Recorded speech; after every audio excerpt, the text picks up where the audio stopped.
un des combats. Au moins, quand on rentre dans un espace, il faut qu'il y ait 60 ou 70% de made in Togo. On impose à ces étrangers qui viennent s'installer chez nous. Vous voyez déjà, c'est déjà ça le challenge du combat économique même. Vous avez des Indiens, des Libanais qui sont ici, qui sont installés, qui ont beaucoup d'argent, alors que les Togolais n'ont même pas de grands supermarchés, eux ils les ont. Commençons là-bas. C'est ça. Deuxième chose, vous allez, vous, jeunes Togolais, faire votre produit, allez, ils vont vous faire plein de remarques et vont rejeter le produit parce qu'ils vont dire que le produit n'est pas qualifié pour apparaître sur un rayon de supermarché. Moi j'accompagne beaucoup d'entrepreneurs, donc je sais de quoi je parle. Bon, maintenant, qui va les imposer à prendre ces produits-là quand nous savons qu'un supermarché a des règles? Ça voudrait dire que déjà plutôt l'État devrait s'arranger à ce que au moins le produit qui sort du Togo puisse avoir le meilleur branding. En fait, aujourd'hui, il ne faut pas confondre les choses. On n'est pas en train de se plaindre. Nous, on est déjà d'abord des jeunes hommes qui nous battons. Voilà. Mais nous voulons dire, arrêtez de vous moquer de nous. On se bat déjà. Si vous voulez nous aider, appelez-nous, demandez-nous, hey les gars, de quoi avez-vous besoin? Et que nous-mêmes on puisse dire, voici comment on peut faire les choses un peu. Donc déjà, quand vous rentrez dans un supermarché, mais on va vous rejeter.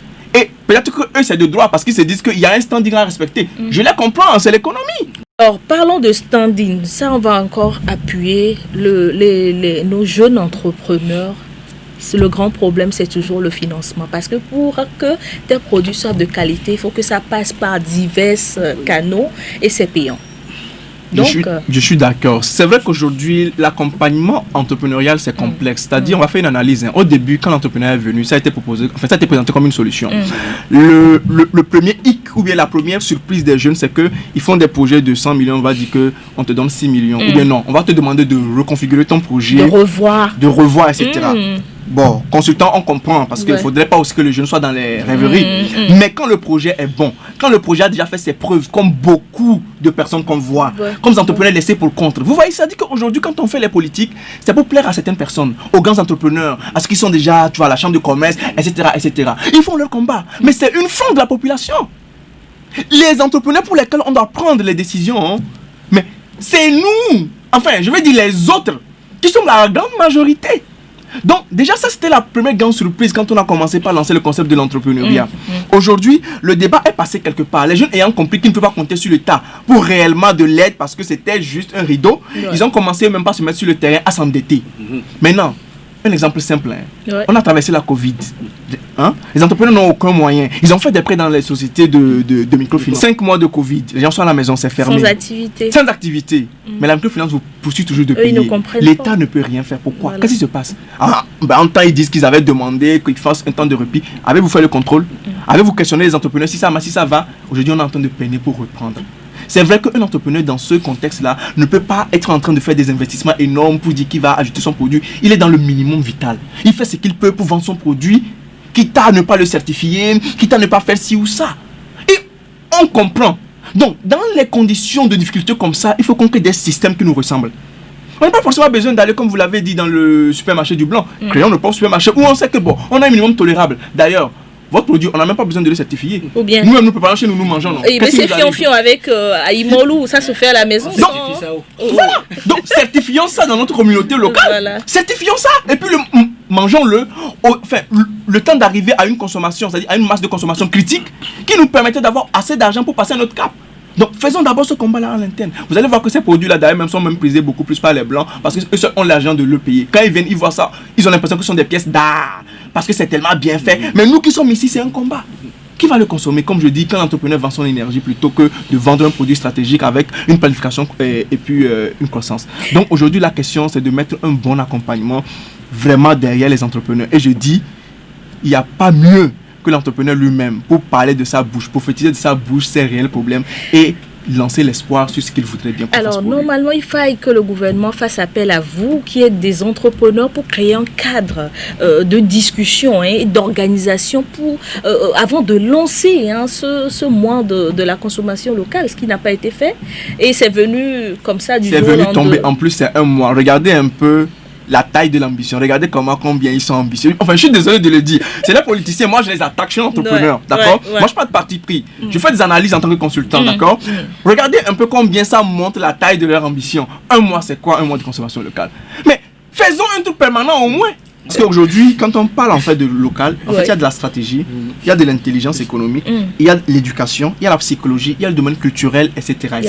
Mais quand vous résumez un peu l'environnement entrepreneurial, l'écosystème, vous allez vous rendre compte que quand on parle d'entrepreneuriat, il y a beaucoup plus de produits agroalimentaires. Il y a plus de 70%. C'est déjà le ventre, quoi. Est-ce que vous voyez un peu? Il faut que le Togolais mange. D'abord, avant d'aller se spécialiser dans la psychologie, aujourd'hui, je vais faire la psychologie pour qui? Comment? Même dans nos écoles, des universités entières, on n'a pas de psychologue pour au moins écouter des étudiants, ou même dans les lycées publics. Donc, n'allons même pas dire qu'un entrepreneur va entreprendre dans ce domaine-là. Ça veut dire que l'innovation arrive, mais c'est trop loin. Pour l'instant, on veut manger. On a faim. Voilà. Alors, maintenant, on va venir aux solutions. Alors, pour les éditions à venir, quelles sont les solutions que vous pouvez, quels sont les conseils, vos apports que vous pouvez donner pour sûrement qu'ils nous écoutent, ils vont noter quelque chose. À la suite d'Adier que je remercie déjà, il a totalement raison. Vous savez, la première guerre, elle est d'abord d'ordre, je vais dire intelligence de l'éducation. C'est d'abord l'éducation des personnes. C'est la base. En fait. Vous allez voir que tout ce qui échoue dans le monde aujourd'hui, c'est parce que les hommes ne sont pas éduqués, ne sont pas au fait des choses. Le gouvernement, si il se retranchait dans sa chose, pour le dire comme ça, il se donnerait 10 sur 10. Pourquoi? Parce que, comme on dit, quand on n'a pas ce qu'on veut, on se contente de ce qu'on a. Donc, ils l'ont fait. Nous, on a apprécié de toutes les façons, on l'a utilisé à notre manière. Ils peuvent s'auto-acclamer. Ils peuvent s'auto-acclamer. Donc, nous leur donnons 10 si on était chez eux. Mais là, vous n'êtes pas chez eux. Oui, donc, faudrait pas que le fait que nous nous soyons impliqués quand même pour rendre cela utile, puisque c'est notre but quand même, on peut quand même critiquer, on peut quand même apporter, faire des apports, mais il faut quand même que ça tourne. On ne va pas rester chez nous parce qu'on a décrété un mois qui ne nous plaît pas. Non, on l'a fait. Mais que cela ne leur donne pas l'illusion que c'était un succès. Non. Nous, on est des javis, c'est-à-dire on est des débrouillards. Donc, on s'est débrouillé pour marcher dessus. Et là, nous disons que ce n'est pas fini. Moi, j'estime qu'un État qui veut réellement s'occuper de l'entrepreneuriat, eu égard à mes expériences personnelles, c'est de se dire, chaque année, on fait par exemple des champions nationaux. C'est-à-dire on peut décréter l'année des 10 entrepreneurs. J'allais en venir. J'ai un expert que je voudrais exactement. Donc, une année de 10 entrepreneurs, c'est quoi? Ce n'est pas de garder les mêmes entrepreneurs et de les brandir dans toutes les foires internationales. Et mais depuis 5 ans, vous allez voir, c'est les mêmes entrepreneurs qui tournent. Ils reviennent. Mais attends, on en a marre là. Faisons une politique où on a une alternance tous les ans, on prend 10 entrepreneurs et on essaie on les choisit sur la base de l'intérêt que suscite leur produit et de la qualité, et on essaie de pousser cela. Par exemple, on prend par exemple tous ceux qui font la tomate, on les réunit, on dit cette année on va vous aider. Au bout de l'année, au bout de 12 mois, on prend chaque domaine, ceux qui font dans les mêmes secteurs, on les met ensemble, ou bien les mêmes activités. Vous avez cité la tomate, les thés, les savons, les jus.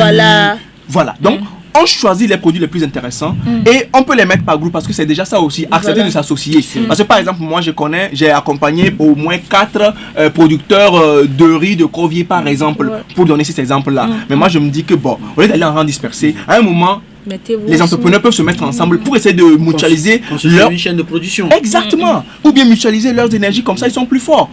Donc je n'aime pas qu'on ait un rang dispersé quand on est entrepreneur parce qu'on n'a pas beaucoup d'argent. Donc déjà, ces 10 entrepreneurs-là, à la fin de l'année, on peut avoir des produits nationaux qui commencent par faire disons front aux produits importés. C'est vrai qu'on est dans une globalisation aujourd'hui, on ne peut pas faire du protectionnisme absolu. Donc quand ils iront en rang dispersé, ça ne pourra pas faire disparaître les produits importés, mais ça peut facilement... Voilà, ça peut limiter. Parce qu'aujourd'hui, il se dit, parce que vous savez, l'économie est mondiale, on ne peut pas se dire qu'à un moment on ferme nos frontières. Non, c'est pas possible. Côté institutionnel, côté politique, côté stratégique, il y a des choses qui vont tomber dessus. Donc maintenant, c'est d'augmenter en fait le niveau des produits locaux, etc. Pour que ça contrebalance un peu, pour que l'agriculteur vive. Celui qui fait le riz vive de ça, celui qui cultive la tomate vive de ça. Deuxième solution, par exemple, qu'on peut faire simplement, c'est à un moment de se dire qu'on va créer un laboratoire d'intelligence économique ou entrepreneuriale.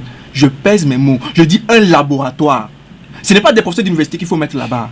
C'est des entrepreneurs attitrés comme nous autres. Qui avons côtoyé les entrepreneurs, vous avez touché du doigt les réalités. On a touché du doigt. Il n'y a pas mieux que nous pour en parler. Qu'on nous mette dedans. et qu'on puisse nous-mêmes faire nos analyses et ressortir les feuilles de route qu'on va soumettre au gouvernement. Et là, il va voir qu'est-ce qu'il peut faire, qu'est-ce qu'il ne peut pas faire. Commençons déjà par là pour comprendre qu'on s'intéresse réellement à nous. Ou le reste, c'est ce que c'est. Alors, parlons d'événements aussi. Moi, j'étais un peu choquée parce que on dit on consomme local. D'une certaine manière, c'est pour encourager ceux qui entreprennent.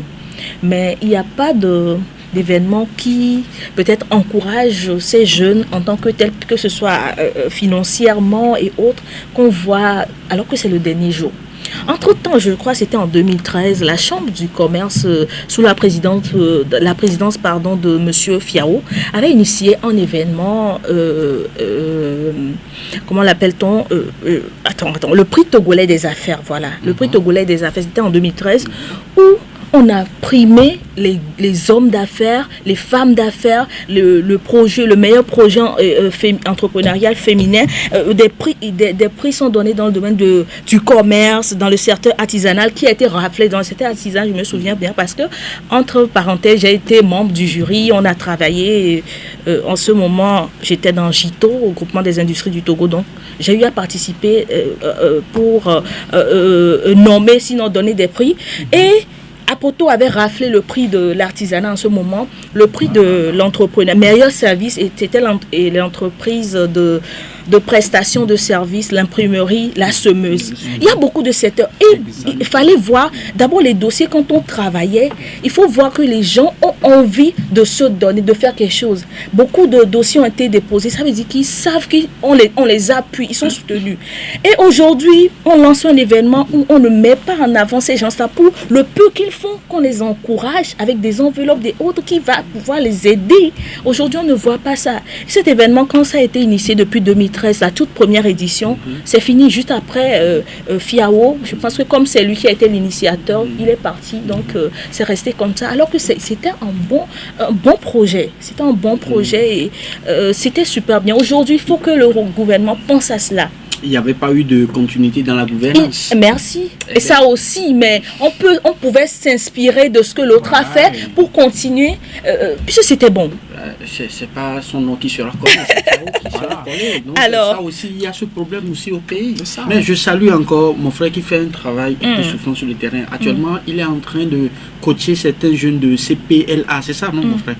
Oui, en fait, si tu permets, c'est le camp des programmes de leadership africain. En fait, avec tout le respect, il faut positionner ce camp 3e au niveau africain après l'UYALI Dakar et le programme de Tony Elumelou, donc le milliardaire nigérien. Le CEPLA vient en 3e position. Actuellement, je suis membre du jury pour les demi-finales, donc je représente le CEPLA international auprès des pays. Il y a 18 pays en compétition. Félicitations. Merci beaucoup. Donc là, on est en train de finir. Voilà. Le travail a été apprécié. Nous allons nous retrouver à la finale. D'abord pour coacher les 18 entrepreneurs pays et pouvoir aller maintenant à la finale pour le pitch où je serai toujours là. Pour vous dire tout simplement, oui. L'une des deuxièmes solutions, il faut croire aux compétences nationales. Et puis aux jeunes entrepreneurs qui nous écoutent actuellement, si vous voulez entreprendre, ne pensez pas seulement au Made in Togo. Nous sommes environ 8 millions d'habitants. Et ceux qui consomment au Togo, qui sont des consommateurs, qui sont capables de faire sortir de l'argent pour payer, n'atteignent pas 30% de la population. Pensez Made in Africa. C'est encore mieux. C'est encore mieux parce que nous avons les mêmes cultures. Quand tu vas au Bénin, au Ghana, en Côte d'Ivoire, sur la côte, nous sommes des mêmes peuples. Trouvez des problèmes à tous ces peuples et nous serons enrichis. Merci beaucoup. Monsieur Hospice, nous avons juste 1 minute pour conclure rapidement ce débat-là. Je ne sais pas si vous avez encore quelque chose à dire pour ceux qui nous écoutent. Également, encourager ces jeunes qui, quand même, malgré les maigres moyens, ils s'efforcent pour se donner. Ils se donnent à fond pour sortir quelque chose de bon et qui fait la fierté de notre pays. Moi, je vais dire, continuons. Parce que de toutes les façons, on a choisi entrepreneuriat. C'est-à-dire, il n'y a pas chemin retour. C'est comme tu es sorti de ta maison, tu as dit à tes parents, je m'en vais à l'aventure. En aucun moment, tu n'es censé, si tu es un vrai garçon, revenir dire j'ai échoué. on n'a pas le choix, on doit réussir. Il faut maintenant, contre vents et marées. Contre vents et marées, on doit réussir. Maintenant, nous prierons vraiment nos gouvernants de nous alléger la tâche. Le Togolais est déjà battant. Par exemple, nous au Togo, on fait tellement d'efforts que lorsqu'on nous prend de l'écosystème togolais, on nous met dans un autre système. Ça évolue rapidement, On est, à la vitesse d'éclair. Donc, pardon, qui ne nous ramène pas en arrière, mais on ne demande qu'à être associé à la gestion publique. C'est tout, quoi. C'est tout pour qu'on puisse apporter notre monde. Ils sont dans leur monde, on est dans le nôtre. On ne demande pas à prendre leur place, rien de tout ça là pour l'heure, mais nous voulons simplement qu'on puisse nous intégrer là où nous pensons que c'est notre chose. Qu'on ne fasse pas les choses en notre nom. Ça ne nous arrange pas. Pour le reste, on les félicite quand même pour ce qu'ils font. Bon courage à eux et puis...